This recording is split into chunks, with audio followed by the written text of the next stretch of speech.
that. Make sure it's working here.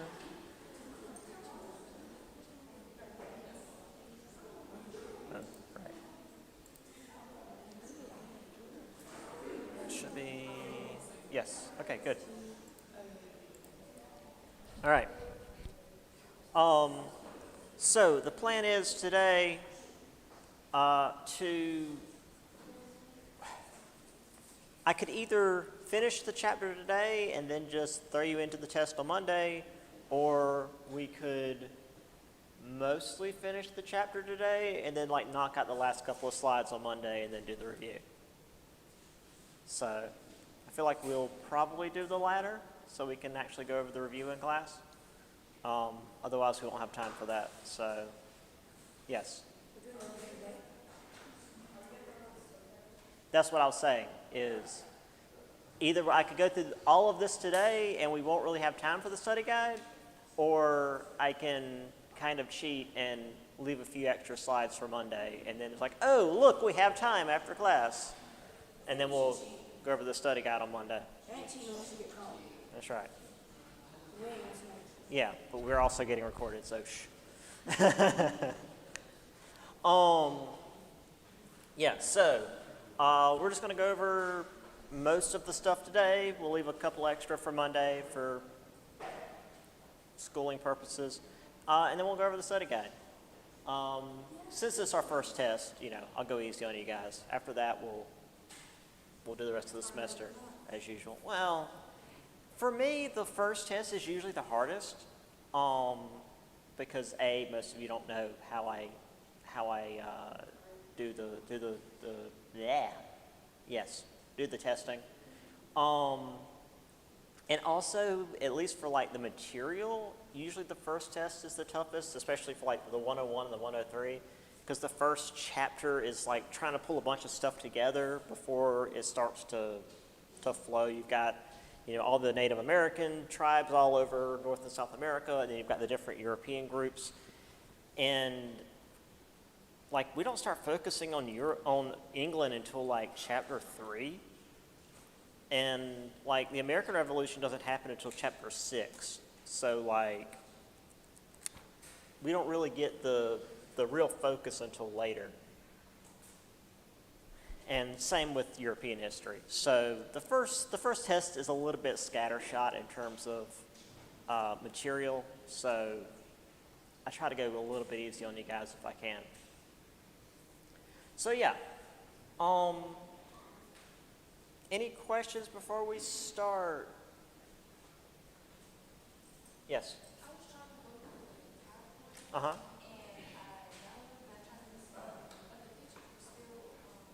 Can you not play the PowerPoint?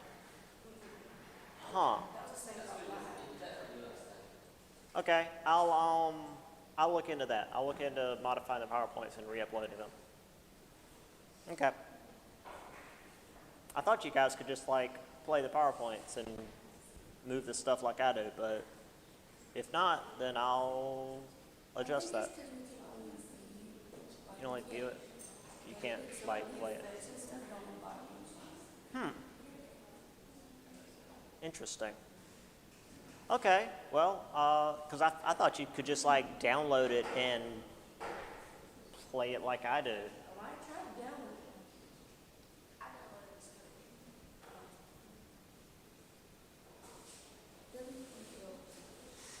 Okay, well, I'll see what I can do.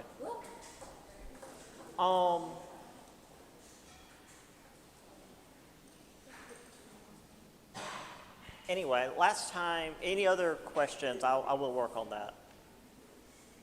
Anything else? Okay, so we ended here last time with mercantilism, which the short version is just to use import tax, import taxes to make sure that the country using the tariffs are making more money than they're spending.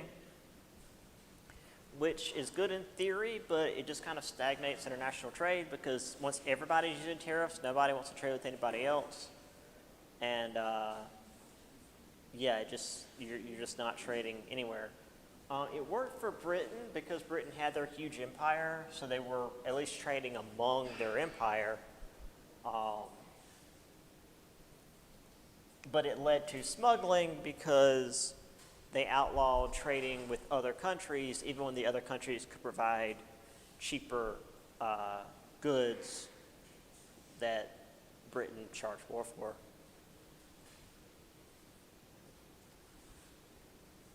So yeah, there's Jean-Baptiste Colbert, wrong accent there, and the various trade routes,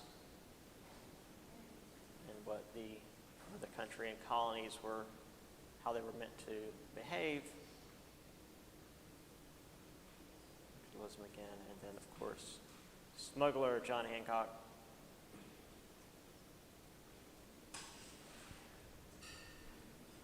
And I decided not to end the last class with this, so I guess we're going to start the class with this. The Atlantic slave trade, because would have been a depressing way to end the last class. So Parliament established a Royal African Company in 1672, so they could do it all in-house. They didn't have to contract out the Dutch for that.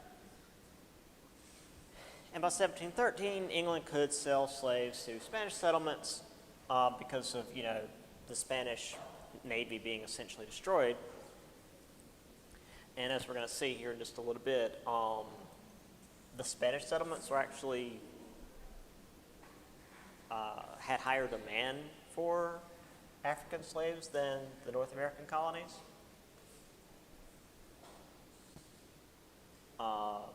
So between 1700 and 1808, which is around the time that England ended the slave trade, we had about 3 million captive Africans carried on these Anglo-American ships.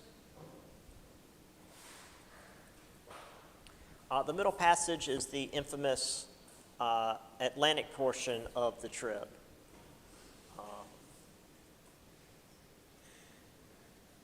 About 500,000 enslaved Africans died over the century or so of this brutal trafficking because of the horrific conditions on the ship, how they were mistreated and the way they were packed onto said ship. And I unfortunately, have an image of how the ships were packed. And it's in the book too, but yeah, it's not especially pleasant. Also, once the enslaved individuals arrived, typically in the West Indies, they were, quote, seasoned, which is to say, made used to the food and the language and the diseases that they would be getting accustomed to. Often also beat by slaves that had already been there to, psychologically break them down, because let's just add extra cruelty to it. That said, by around 1700, though, most of the slaves that were bound for North America were sent straight to Charleston rather than stopping over in the West Indies, because Charleston had become a large trading post in and of itself, or a large seaport, I should say. Now, all that said, percentage-wise, most of them went to Brazil. Brazil had not just plantations, but silver mines. And people died in silver mines a lot. So they killed people in those silver mines so fast, they were just constantly bringing in people to replace them. Not as fast, but in a similar degree in the Caribbean. The sugar plantations would kill you pretty quickly. So the percentage that went up to North America was relatively small. And, you know, the thing about that was usually they could live long enough to at least have kids. Not so in the other places, usually. Now, the reason the Middle Passage is so well known, besides the biographies of some of the individuals who escaped slavery and were able to later tell their stories, is because this was how they were shipped over. The thing here says 292 slaves, 130 of these stowed under the shelves, 130 additional slaves around the wings or sides of the lower deck, platforms or shelves in a manner of galleries in a church.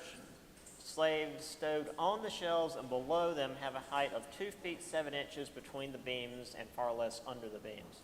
So they're like stacked on shelves. And they're chained together, you know, so they can't leave.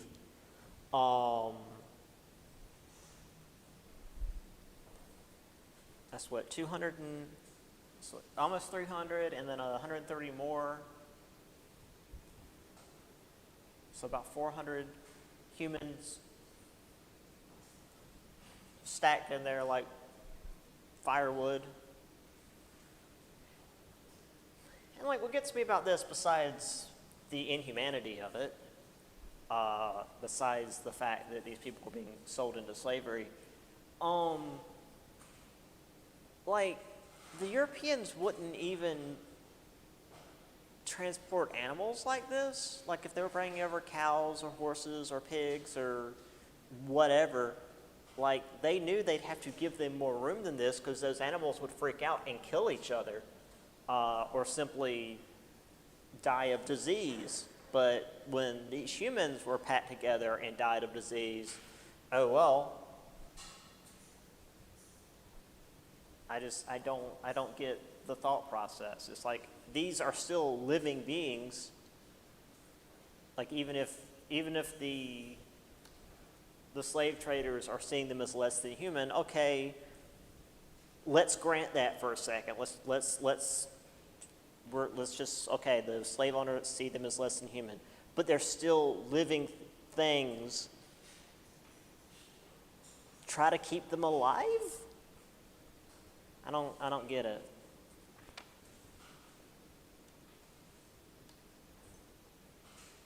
So to the cities, all these systems, the mercantilism and the smuggling and the slavery, turned the seaport cities into these big hubs. And not just the money, but also culture, because, you know, where all the money is going to be where all the culture is. So we had cities like New York, Boston, Philadelphia, Baltimore, and Charleston.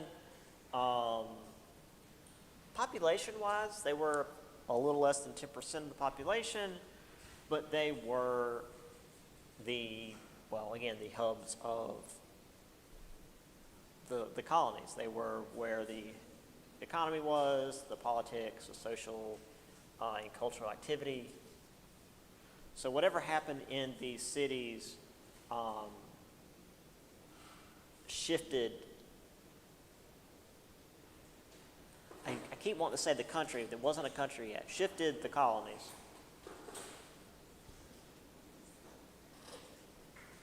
So as these colonial families became more affluent, which is to say they were making more money, status was less about like what family you were born into, and more about financial success and living this genteel lifestyle. It's, you know, the new money, as opposed to, you know, oh, well, my great, great, great, great, great, whatever grandfather fought alongside King whoever. That didn't matter as much anymore. It was more about, you know, making the money. So this did open up the upper class to more people, but also meant that those that weren't English could rise to the upper class. The Dutch, Scottish, French, Jewish people could become upper class colonial individuals. Ben Franklin was in this genteel class. Most of the founding fathers were upper class, powdered wig, snooty bros. We'll talk more about that once we get to the Revolution. He was an apprentice in his brother's print shop, which is to say, doing all the grunt work. Eventually, he ran off because his brother was an abusive piece of shit, and went off and did his own thing for a while, and eventually came back and was the owner of the shop. Now that said, this idea of if you make the money, you become upper class, did create a bigger divide between the rich and the poor, because not only were the rich and the poor different based on their lifestyle, but now if you were rich, you were seen as being of a higher class, you were a better type of person.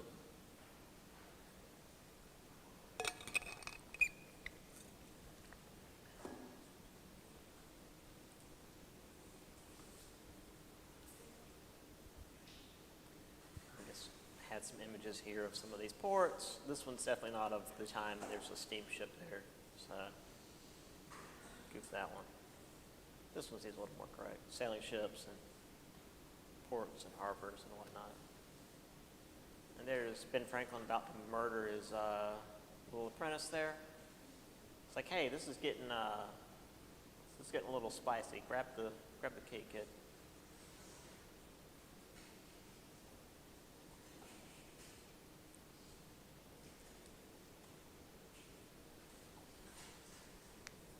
All right. So we've got all these cities and new land opening up as we genocide the natives and all this stuff. So surely there's plenty of work to go around. There's always stuff to do. So labor's in high demand, but it wasn't easy to find a job, oddly enough.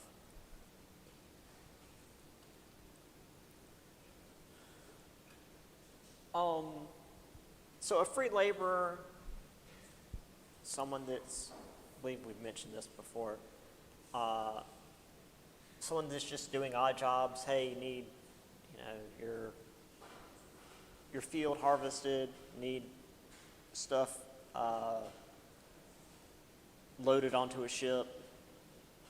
Just any kind of work, any kind of blue-collar work, as we'd call it today. However,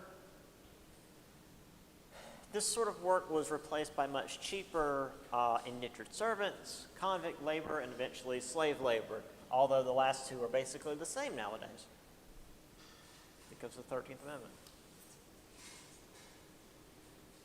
There was a new system that came about in the 1720s known as the Redemptioners. Basically, it was an updated system of indentured servitude where the redemptioner could remain somewhat independent and live with their own family rather than, again, basically being enslaved for a number of years, and then eventually they'd be able to leave and do their own thing. This was where they could have their own little house and do their thing, and then they would go into work and work their time and then go home and have their own little home life. So it was certainly a better system than indentured servitude, because there was a lot of abuses under indentured servitude. Apprentices, meanwhile, this was a holdover from Europe, the guild system, where the apprentice would work not for money, but for the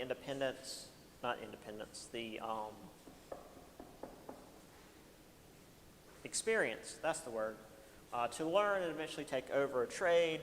This was often a scam because especially in the rigid guild system in Europe, you could only have like one shop of a certain type in each town, and the shop could only be run by one master, and under the master would be several journeymen, which were like the people doing the actual work, and then under the journeymen will be multiple apprentices who will be doing like the grunt work of sweeping up and taking out the trash and bringing people beer. And it's a pyramid scheme basically, and only one gets to become the master of the shop. And if there's like 8 apprentices and 5 journeymen and 1 master, once the master cacks it, only one of the journeymen gets to become the master. So it's the whole thing. And then finally we have convict labor, overcrowding in British jails because Britain. They actually had a really awful system in Britain. I forgot to mention this in my other class. They're running out of space in jails, so they took some old ships that had been decommissioned. Basically, the ships were no longer seaworthy. They removed the masts, so they just had the hull of the ship. They anchored it in the middle of the Thames River and just like put the prisoners in the ship. And as we've mentioned multiple times, ships are full of disease, and the prisoners died in pretty high numbers on these ships. So when the inmates were offered, quote, transportation over to Georgia to pay off their sentence, they're like, yeah, I'd rather do that than be on this death ship in the middle of the Thames River. So needless to say, all of this much cheaper labor created quite a deal of competition for the jobs that the regular laborers were trying to take.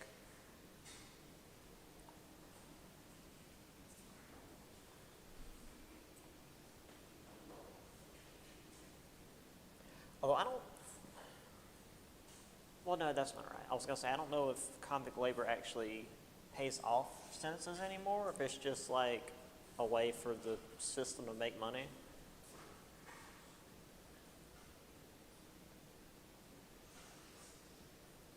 So we've got the German redemptioners. And see, like, these people weren't just like dirt farmers wanting to farm dirt in America. It says here, farmers, gardeners, potters, tailors, shoemakers, bakers, butchers, carpenters. I mean, it goes all the way down to like diamond cutters, millers, blacksmiths, sugar refiners, distillers, confectioners, coopers, glazers. I mean, all sorts of stuff. So like these people were from all different walks of life coming over to apply their jobs. So they weren't just brute labor. A lot of them were craftsmen. For some reason, this was the apprentice image I decided to find, an apothecary shop in like the 14th, 15th century Belgium, with everybody wearing the really fluffy collars.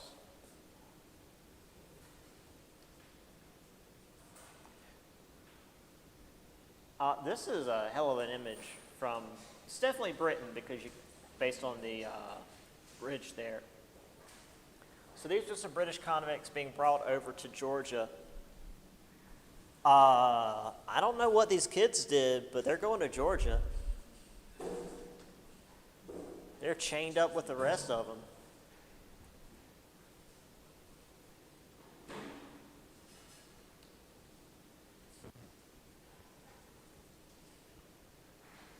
All right. Now, there were other issues.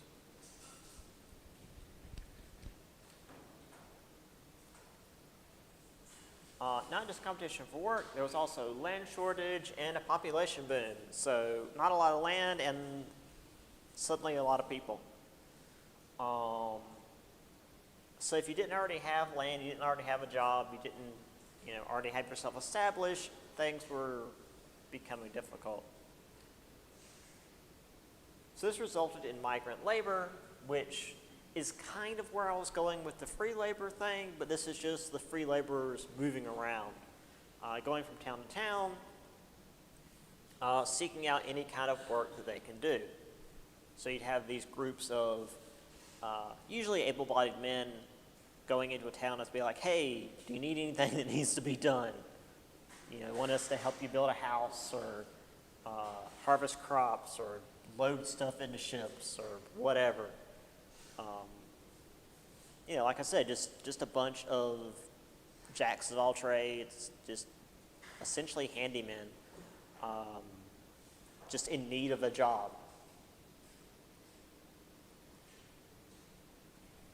However, they weren't always welcome in towns, as they were not residents.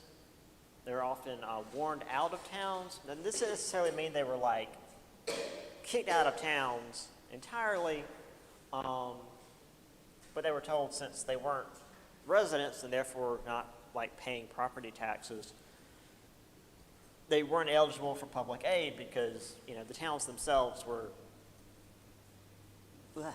barely getting by. So like, hey, if you get hurt, we can't really help you. So just FYI.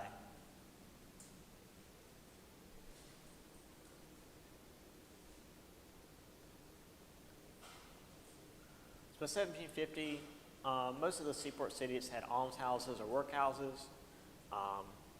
You had people that didn't have homes or places to work. They could go to these places to have shelter. And the workhouses especially, you had to work in order to earn the shelter, which was a favorite for Britain especially, also during the Great Famine in Ireland. It's like, oh, you don't have any food? Well, come and work to earn your food. Oh, you're too weak from not having food to work? Well, I guess you can die in the street then. Yeah. The Irish don't like the British for many reasons.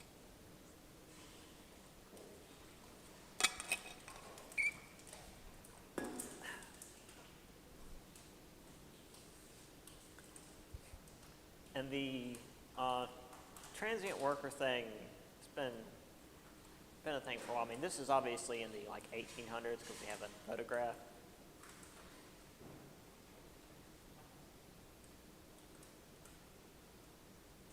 This is more of an older sketch. I don't know why the children don't have souls. Truly horrifying. Really need to get rid of that image. It's probably haunted. This is an almshouse in, I want to say Providence? Yeah, it's very fancy. It's a lot of high-to-do people. You're like, oh, well, we'll put our money in here and then put our names on the building so people know we're good people. What rich people do.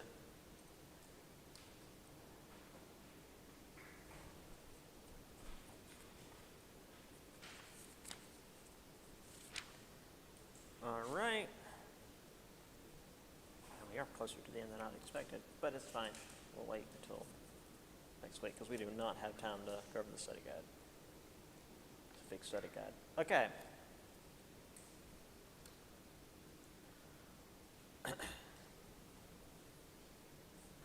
So, as we mentioned, the cities were where most of the growth was happening. But most of the people actually lived out in the rural areas, little small homes. But just because they're not in the cities doesn't mean they're not affected by what was going on in the cities. As the population continued to increase, obviously they needed food because well, people eat food, just in case you didn't know. And also this myth of like, oh yeah, the old colonial farmers, they lived out on their own and were completely independent of anybody around them. That didn't happen. They would sell stuff to the towns and would often buy things from the towns like cloth and cheese to save time on the farms because that took forever to make.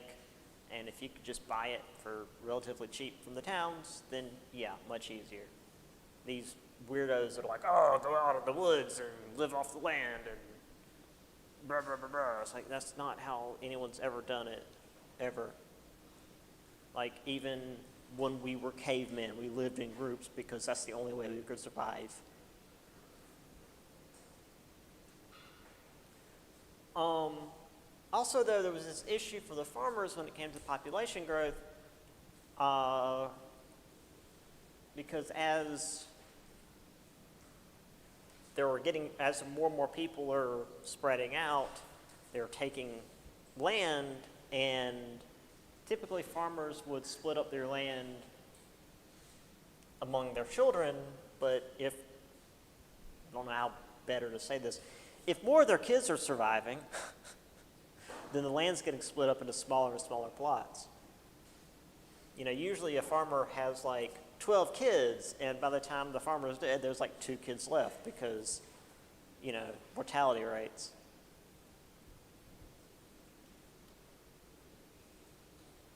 Also, there was a boom in wheat prices, so there was a large influx of immigrants, largely German and Scots-Irish, to the Mid-Atlantic. And they set up whole big communities. That's why we have the Pennsylvania Germans, Pennsylvania Deutsch, as they're called,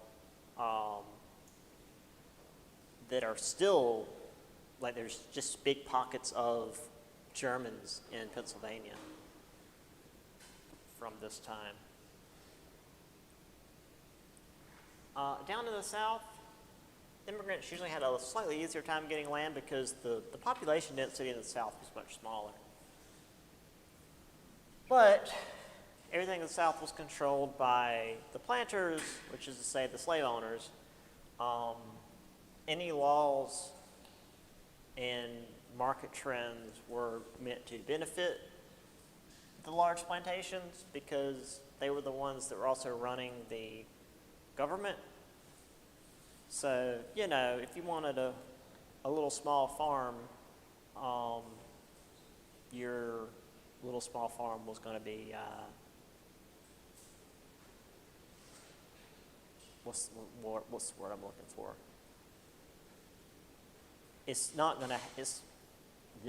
Laws are not going to benefit your small farm compared to the big farms. And I've got some images here. We got some hobbits making a little log cabin.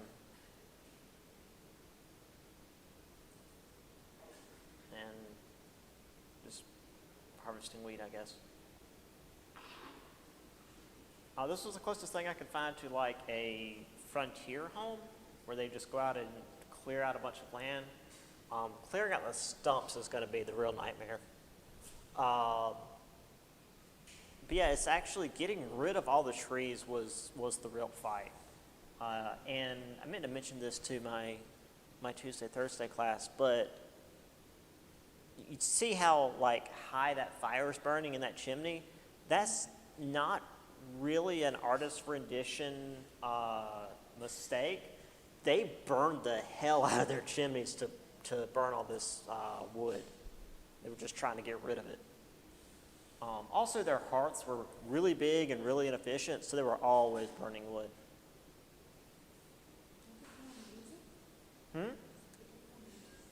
They wanted to get rid of it. It was in the way. There's plenty. Look at all that. I mean, they built with what they had, and they're like, okay, we need to get rid of all this other stuff. I mean, they used plenty for, you know, fencing and all this other stuff they built. They've got a corn masher here. They built everything out of wood, and then they still had a bunch left over. Okay, we have 2 slides left, so we're done early today. We will, we're done very early today, Jesus. We will not have time to go over the study guide if I keep going, so we'll do the last couple of slides on Monday, and then we'll go over the study guide, and then Wednesday will be our test, and for the online people, I'll get it up online by about the same time next week, and yeah, we'll figure it out. I'll email you guys. I'm going to turn this off because it's going to get loud.